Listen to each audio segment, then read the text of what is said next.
አሰላሙ አለይኩም ወራህመቱላሂ ወበረካቱ። ውድ የነጃሺ ቲቪ ተከታታዮች እንደምን አላችሁ? እነሆ የዘይነብ ክችን ጀምሯል። እንዴት ናችሁ?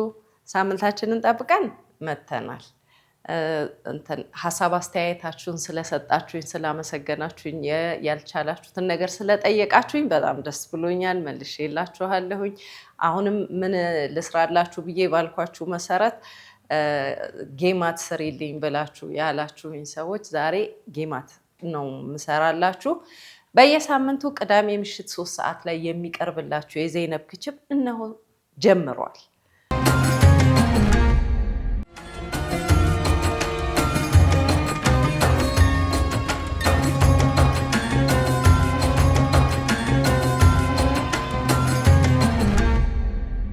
እሺ ተመልካቾቻችን ይኸው ዛሬ ጌማት ነው የምሰራው ብያችኋለሁ። ረመዳን ነው ወይ እንዳትሉኝ፣ ያለ ረመዳንም ለልጆች መክሰስ ለማድረግ አሁን ክረምት አይደለ፣ ይበርዳል አይደል፣ ትኩስ ነገር ደስ ይላል። ቤት ውስጥ ከውጭ ከምትገዙ አንዳንድ ይሄ ቆቀር ምናምን ከምትገዙ ቀለል ያለ ቤት ውስጥ የሚሰራ ጌማት ሲባል በጣም ከባድ የሚመስለው ሰው አለ። በጣም ቀላል ነገር ነው። ሁሉም እንደየሀገሩ ይለያያል። ጌማት ይባላል። በሳውዲ ደግሞ ሉቄማት ይባላል። ወደ ሶሪያ ምናምን ደግሞ አዋማ ይባላል። ይለያያል። ስማቸው የተለያየ ስም አለ። ልጉመት ቃዲም ይባላል። ልጉመት ቃዲም ይሉታል ሳውዲ ላይ። የተለያየ ስም አለው። እኛ ግን በደንብ የምናውቀው ሉጌማት በሚለው ነው። የሉጌማት አሰራር ሁሉም ሀገር የራሱ የተለየ አይነት ነገር አለው። እኔ ግን አብዛኛው ሰው በቃ ቀለል ብሎት ችሎ ሊሰራው የሚችል በጣም ይሄ ነገር ስለሌለኝ ብሎ ሀሳብ እንዳይገባው ዱቄት ለምሳሌ ትንሽዬ ሩብ ኪሎ ዱቄት ከሩብ ትንሽ ከፍ ያለ ዱቄት ቤት ውስጥ ካለ ትንሽ ዘይት ካለን እንዴት አድርገን መስራት እንደምንችል በቀላሉ ነው ማሳያችሁ ማለት ነው። እዚህ ጋር እንደምትመለከቱ ዱቄት አለኝ። እኔ ምናልባት መስፈሪያ ኩባያ መስፈሪያዋን ኮቧን 2 ወይንም 2 ላረግ እችላለሁ። እናንተ ዱቄት እንዳላችሁ ምን ያህል እንደሚበቃችሁ እንደ ቤተሰባችሁ ታረጉታላችሁ ማለት ነው። እንትኑን ስለማሳያችሁ እዚህ ጋር ስኳር አለን። ይሄ ስኳሩ ለምበዛ እንዳትሉ እንትን ነው፣ ሼረፕ ነው፣ ሺራ ነው የምንለው እኛ። እዚህ ደግሞ ሼረፕ ይሉታል፣ እንደ ማር የሚፈላው ማለት ነው። እና እሱ ትንሽ በርከት 1 ብርጭቆ ቢሆን የተሻለ ነው። ትንሽ በዛ ያለ ስኳር የሚፈልግብን ማለት ነው። እዚህ ጋር ካሜራ እርሾ አለን፣ የሚገዛው እርሾ አለን። ስኳሩ ሲፈላ የሚጨመረው ነው።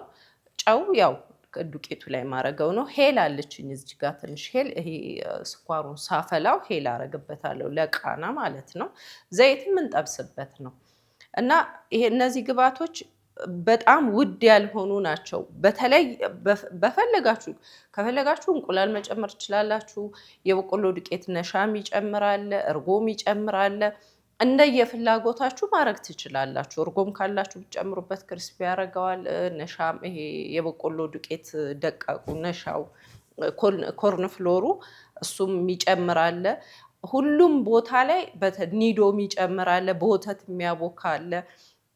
ከዛ እኔ ካሳየኋችሁ በኋላ እናንተ የየራሳችሁ የምትፈልጉትን አይነት ነገር ትጨምሩበታላችሁ። ግን ምንም የለንም ብላችሁ ካላችሁ ልጌማት ቢያምራችሁ እንዴት በቀላሉ እንደምትሰሩ ግን እኔ ዛሬ ያሳያችኋለሁ ማለት ነው።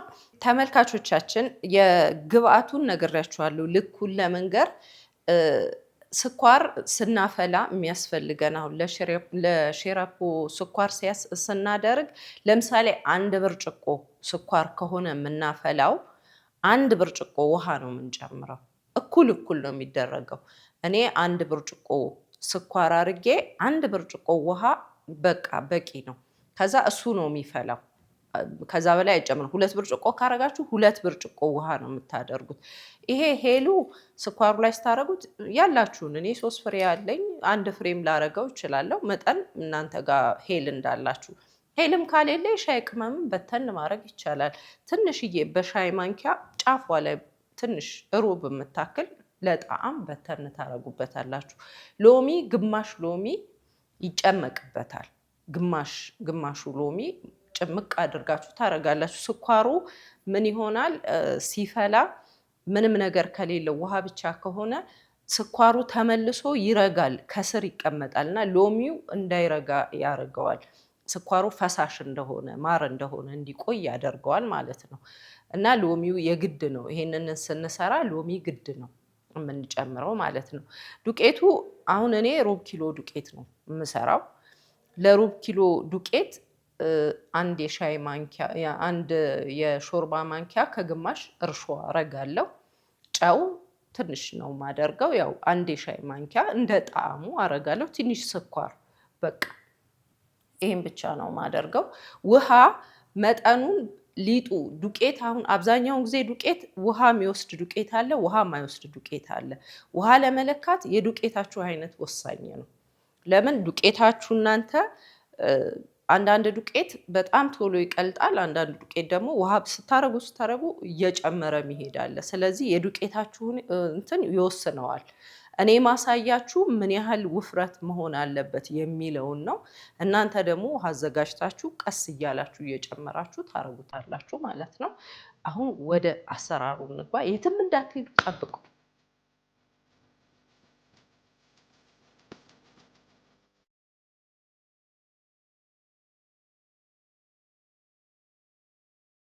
ተመልካቾቻችን አሁን ዱቄቱን እዚህ ላይ እናደርጋለን። እኔ በዚህ ሰፍሬ ነው ሩብ የሚሆንልኝ 2 ሳረግ ነው እና በዚህ ሰፍሬ ነው። እናንተ ያ በመስፈሪያ ካላችሁ የዚህ አይነት ብርጭቆ ከሆነ ይሄኛውም ካላችሁ መስፈሪያውም ችግር የለውም፣ ግን በመለኪያ አድርጉት። በስቶባችሁ እንዳትቸገሩ። የጌማት እንትን ቀጠን ስለሚል ትንሹ ዱቄት ብዙ ነው የሚሆነው። ትንሽ የመሰላችሁ በጣም ብዙ ይሆናል ማለት ነው። ብስሚላ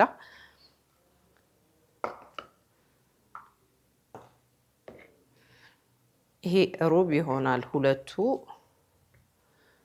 ለዛ በቂ ነው ለኔ። ለአሁን 2ቱ ይበቃኛል። እንደምታዩት ስትሰፍሩ እንደዚህ ምቱት። ክፍተት ይኖረውና ሚዛን ይቀንስባችኋል። ስትመቱት ወደ ታች ወረድ ይላልና እኔ አሁን ይሄ በቂ ነው።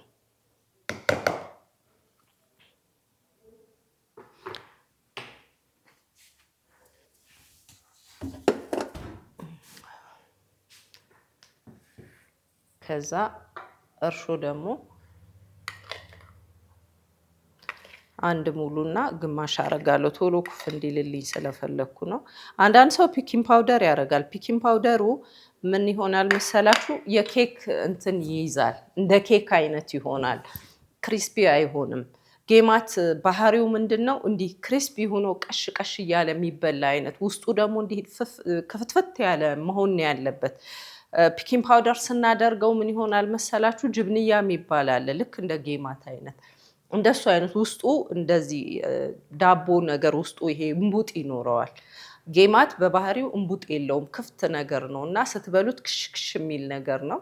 እንደዛ ነው መሆን ያለበት እና ይሄንን አቀላቅለዋለሁ። ከዛ ጨው ያው ብዙም ባይሆን ግን መጨመር አለበት። የጨው ጣዕም መታየት አለበት። እላዩ ላይ ስኳር ስለምንደፋበት በጣም ያቅለሸልሽ ባህሪ እንዳይኖረው ጨው መታወቅ አለበት። ሊጡ ላይ ጨው ማለት አለበት። ይይዘዋል። ስኳሩና ጨው እንትን ሲል ያዝ ያደርገዋል። ያ ስል እንደ ዳቦ ይጨመርበታል አይደለም።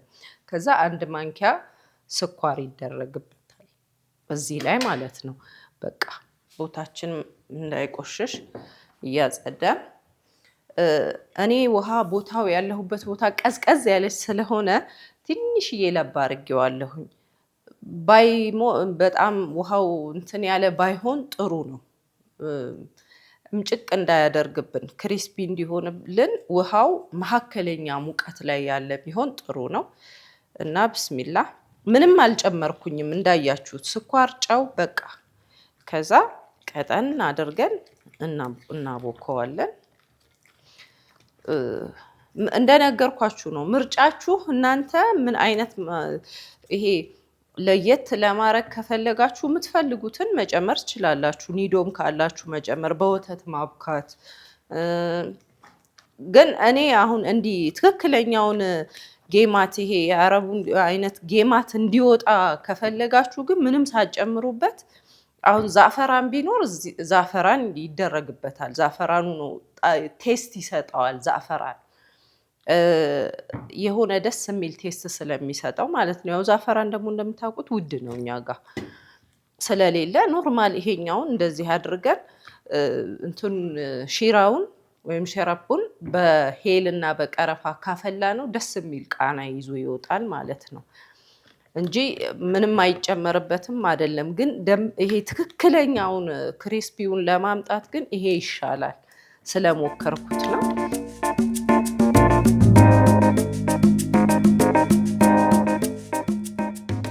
ውፍረቱ ከዚህ ያነሰ መሆን የለበትም። ከዚህ ከበለጠ ደግሞ ምን ይሆናል መሰላችሁ? ይሄ እንደ ጮርናቄ እንደ ዳቦ ውስጡ ጉንቡጥ ያወጣል ማለት ነው። የሚፈለገው ምንም ነገር ሳይኖረው ራሱ ክፍት ያለ እንዲሆንና እንዲስትከፍቱት ይሄ ብትንትን ያለ አይነት ነገር እንዲሆን ነውና ብዙ እንትን አይፈልግም። መወፈርም አይፈልግም፣ መቅጠንም አይፈልግም። በእንደዚህ በቂው ነው። እንደ የቦታው ሞቃት ቦታ ከሆነ 30 ደቂቃም 20 ደቂቃ ሊፈጅ ይችላል። እናንተ ሞቃት ቦታ ወይም ውሃ ፍልታችሁ ከስሩ አድርጉ፣ ቶሎ ኩፍ ይልላችኋል። እንግዲህ እንደምታዩት እንደዚህ አዘጋጅቼዋለሁኝ። ይሄኛው ኩፍ እስከሚል ሌላውን አዘጋጃለሁ። እስከዛ ድረስ እናንተ የትም እንዳትሄዱ። ያው እንደተለመደው እናንተ ደግሞ እኛ ደግሞ አዲስ የጀመርነው ስራ አለ። ኬተሪንግ ሙሉ ኬተሪንግ ከነ ዲኮሩ ከነ ሙሉ ስራው ጀምረናል። ለሰርግ፣ ለሽምግልና፣ ለቀለበት፣ ለግብዣ፣ ለምረቃ፣ ለማንኛውም አይነት ጣፋጭ ለብቻ ከፈለጋችሁ ሙሉ ኬተሪንግ ደግሞ ከነ ጥሩ ሳህን ጋራ ከነ አስተናጋጅ ሙሉ አዘጋጅተናልና ታች በምታዩት ስልክ ደውሉልን። እናንተ ብቻ ለብሳችሁ የምትቀርቡበትን ድግስ አዘጋጅተናል። እንግዲህ ተመልካቾቻችን አሁን ይሄንን አስቀምጠዋለሁ ኩፍ እንዲል እና ወደ ስራዬ ጠብቁኝ።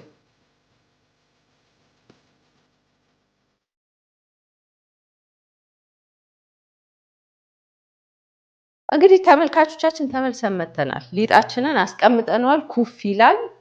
ኩፍ እስከሚል ድረስ እኛ ምንድነው የምናደርገው? ሲራፑን እናፈለዋለን፣ ቅድም እንደነገርኳችሁ ማለት ነው። ስለዚህ እኔ ምድጃዬን እለኩሳለሁኝ። ከዛ ዘይት ይቀመጥ።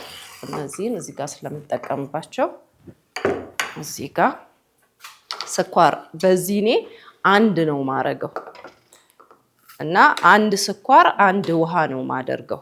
እንደዚህ አንድ ሙሉ ካደረኩኝ በኋላ እዚህ ላይ አደርገውና በራሱ አንድ ሙሉ ውሃ ነው ማረግበት። ከአንድ በላይ አይደረግም። ለምን? ስኳሩ አይወፍርም። ከዛ በላይ ከተደረገ ረጅም ሰዓት ይፈላና ይቀላል። እኔ ደግሞ እንዲቀላ አልፈልግም።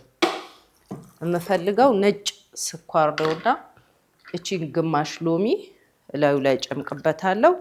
ስኳሩ ምንም እንትን ጣዕሙን አይቀይረውም። ምንድነው የሚያደርገው? ከስር ስኳሩ ከፈላ በኋላ በእቃ ስታስቀምጡት መልሶ ስኳሩ እንዲህ ክሪስታል ሆኖ ይቀመጣል። ይሄ ሎሚው ምንድነው ጥቅሙ? እሱን እንትን ይለዋል ማለት ነው። ሄል ያው እንደነገርኳችሁ ነው። ያላችሁን ያህል ሄል፣ ቀረፋ፣ የሻይ ቅመም የተፈጨም ካለ በተን አድርጉበት፣ ደስ ይላል። ዛፈራን ያለው ሰው በቤቱ ዛፈራን ጨመር ይቻላል። በቃ ከዛ ይሄ ምንም እንትን አይፈልግም። በቃ በራሱ ይፈላል ማለት ነው። ተመልካቾቻችን ያው እንደነገርኳችሁ ነው። ጥጄዋለሁኝ፣ እየፈላ ነው። አንድ 15 ደቂቃ ሊፈጅ ይችላል። 10 ደቂቃ ጥሩ እሳቱ ኃይል ካለው 10 ደቂቃ ሊሆን ይችላል። ሲፈላ እንደ መወፈር እንደዚህ ስታረጉት እንደ መወፈር እንደ ማር እስኪሆን ድረስ ነው የሚፈላው። ምን ያህል እንደሚሆን አሳያችኋለሁ መጨረሻ ላይ። እኔ አንድ 10 ደቂቃ እተዋለሁ። ቦታዬን አጸዳድቼ እስክመለስ እናንተ የትም እንዳትሄዱ ጠብቁ። እሺ ተመልካቾቻችን ተመልሰን መተናል። እንደነገርኳችሁ ሺራውን ወይም ሼራፑን አፍልቼዋለሁኝ። እንዴት አይነት መሆን አለበት መሰላችሁ? ስታፈሉት የምታዩት እንደዚህ ይታያል አይደለ? እንዲህ ስታረጉት ይሄ ጥርግ ብሎ መስመር የሚይዝና እንደዚህ ይሄ ጥብቅ የሚያደርግ የማር አይነት ሲኖረው እንትን ትሉታላችሁ፣ ታጠፉበታላችሁ። በእጃችሁ ነው የምታዩት። እጃችሁ ላይ ውሃ አይደለም የሚሆነው፣ እንደ ግሪሲሊ አይነት ሆኖ ትንሽ ወፈር ያለ ያጣብቃል። ማጣበቅ አለበት።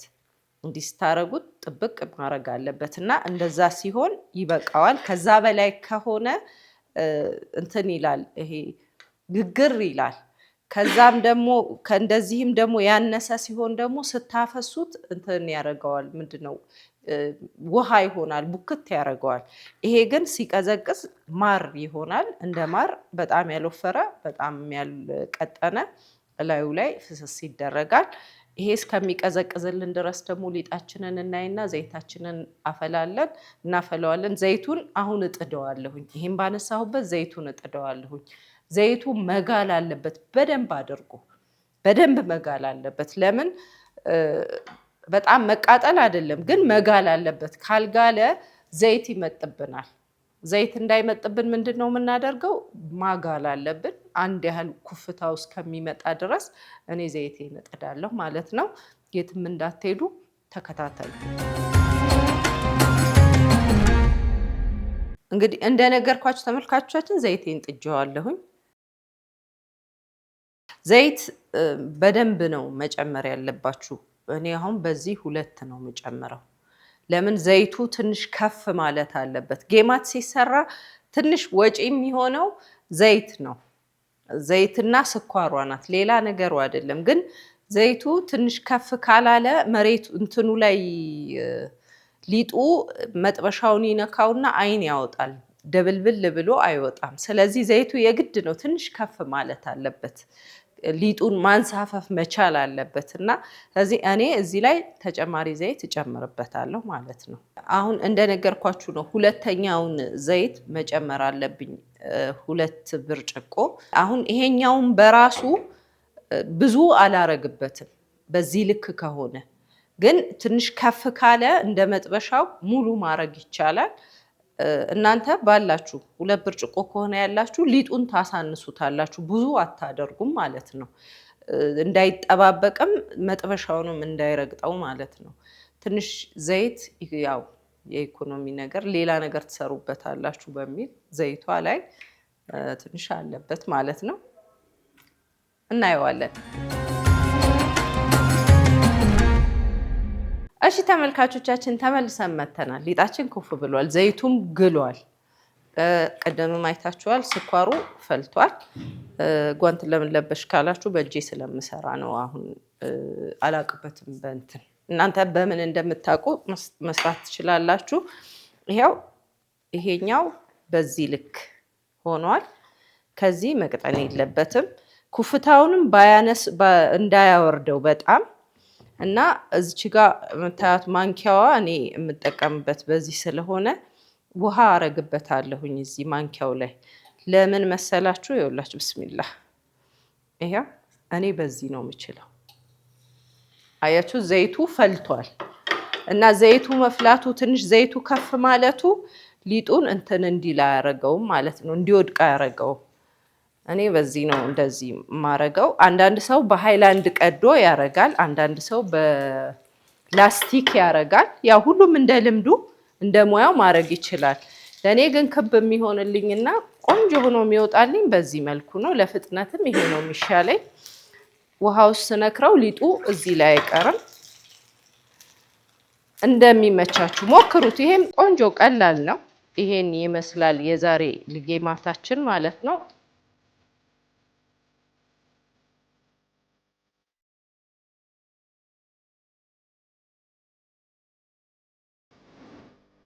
ራሱ ነው እንትን የሚለው። በቃ እሳቱን ሞቅ አድርጋችሁበት አገላብጡት። በአንድ በኩል ብቻ እንዳይሆን የሚበስለው መገላበጥ ይፈልጋል። አንደኛ ነገር ስታገላብጡት ሊጡ ኩፍ የማለት ባህሪ ይይዛል። ሁለተኛ ነገር ደግሞ ክሪስፒ ሆኖ በደንብ ቀሽ ቀሽ የሚል ሆኖ ይበስላል ማለት ነው። ወደ መቅላት ሂዷል። አሁን እኔ እጄን አላሳረፍኩኝም፣ እንደዚህ እያገላበጥኩት ነው። እንደዚህ ማረግበት ምክንያት አንደኛ ከላይም ከታችም እንዲበስል ነው። ሁለተኛ ዘይቱ ላይ ቁጭ ብሎ ዘይቱን እንዳይጠጣ ነው። በሶስተኛ ደግሞ ይሄ ደረቅ ይሆናል። በቃ እኔ በማቀው ጌማት ሲባል ወይም ጌማት እና እዚህኛ ሀገር በሚባለው ጌማት ክሪስፒ ነው መሆን ያለበት። እንደዛ ካልሆነ በጣም በቃ ፋሽል ነው የሚሆነው። ከዛ በተረፈ ግን በጣም ክሪስፒ ነው። በጣም ተወዱታላችሁ። በተለይ ይሄ በቀላሉ የሚሰራ ስለሆነ አስቸጋሪ ነገር አይደለም። እና ምን ልላችሁ ነው፣ ጌማት አንደኛ ነገሩ እንትኑ ነው፣ ይሄ ክሽክሽ ማለቱ ነው። ጌማትን ጌማት የሚያደርገው ይሄ እኛ ሀገር እንዳለው እንዲህ እኝክ የሚደረገው አይነት አይደለም።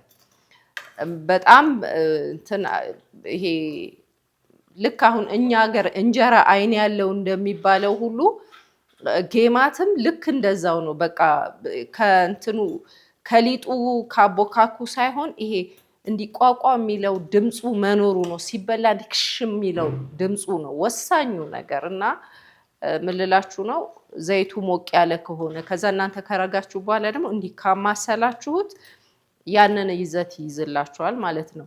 በነገራችን ላይ በኒዶ በምናምን የሚያረግ ሰው ይሄኛውን እንትን ክሪስፒ አይመጣለትም። ብዙ ጊዜ ላላ ያለ ለስላሳ ነው የሚሆነው። እሱ ደግሞ በራሱ ለስላሳው ደግሞ ጅብንያ ይባላል። ውስጡ ጅብና ይደረግበትና ለስለስ ያለ ሆኖ የሆነ የኬክ ጣዕም ያለው አይነት ነገር ነው።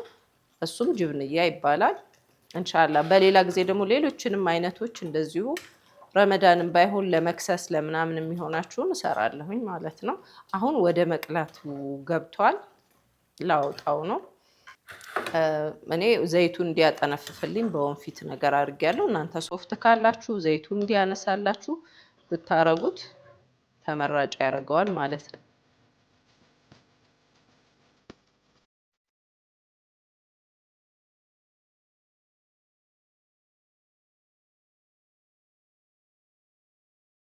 አሁን ይሄ ድምፁን ሰማችሁት? ክሽክሽ ይላል። እንዲህ ሲሰበር ራሱ ድምፅ አለው።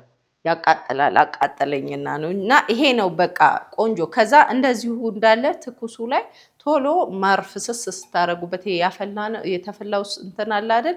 እሱ ያዝ ያረገውና ያቆይለታል። ይሄ ክሪስፒውን ማለት ነው። ይሄን ይመስላል። እሺ ተመልካቾቻችን፣ ይሄው እንግዲህ ልጌማታችን ይሄን ጌማት ነው አይደል የምትሉት? ልጌማት አዋማ ልግመት ቃዲ፣ ይሄ ሁሉ የሱ ስም ነው። በየሀገሩ ስሙ ይለያያል። ለጊዜው እኔ አዘጋጅቼ ያቀረብኩላችሁ ቅድም ባሳየኋችሁ ግብአት ይሄ ነው። ያምራል፣ ከለሩ ያምራል፣ ሽታው ደስ ይላል። ከዛ ይሄ እንትኑን አያችሁት? ድምፅ አለው። በቃ ይሄ ነው ጌማትነት እንትኑ ይሄ ነው ክሽክሽ ማለቱ። እና እንደነገርኳችሁ ስኳሩን አፍልቼዋለሁኝ። በሌላ እቃ መገልበጥ ትችላላችሁ። እኔ ስላሌለኝ ነው በዚህኛው አድርጌ። ይሄው ማር ነው፣ በቃ ልክ እንደ ማር ነው የሚሆነው። ቅድም እንዳሳየኋችሁ እጃችሁ ላይ ነው የምታዩት። እና ይሄ ምንም ጣፋጭ ስለሌለው ልክ የባቅላባ እንትን አለ አይደለ? እንደ ባቅላባ ታጠጡታላችሁ ማለት ነው። ወደ ውስጥም ይገባል። ራሱም ላይ እንዲታረጉበትና ፍስስ አድርጋችሁ በቃ አሁን ይሄንን ምን ልበላችሁ፣ እዚህም ያለ ሰው ኧረ በቃ እንብላ እያለ ነው። ሊበላ ያሰፈሰፈ በጣም ብዙ ሰው ስላለ እኔ ራሴ ያው እንግዲህ ስጨርስ የመብላት እንትን እንዳለኝ ታውቃላችሁ። በጣም ነው አሁን ሲበላ ነው ድምፁን የምትሰሙት። እንዴት ይመሰላችሁ? ብስሚላ ልቅመስ አይደል? አይሻል? እንዴት እናድርገው? ብስሚላ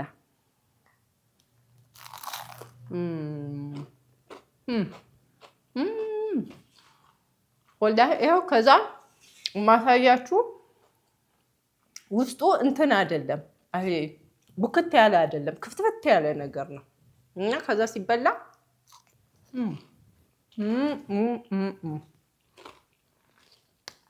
እንበላለን። ተመልካቾቻችን በልቼዋለሁ። አብራችሁኝ እንደበላችሁ እርግጠኛ ነኝ። ይሄ እንግዳ ቢመጣባችሁ ረመዳን ላይ በጣም ደስ ይላል። ቀለል ያለም ነገር ስለሆነ ክፍት ስለሆነ ብዙም የሚይዝ ነገር የለውም። ከዛ ደግሞ ለልጆች ለመክሰስ አንዳንዴ ደግሞ ትምህርት ቤት ሲከፈት ለትምህርት ቤት በቃ ቀላል ነገር ነው እና ብትሞክሩት በጣም ደስ ይላል። ሞክሩት። እንዳሳየኋችሁ ክሪስፒ ነው፣ ሲበላ ይጣፍጣል። አስጎምጅቷችኋል፣ ስሩት።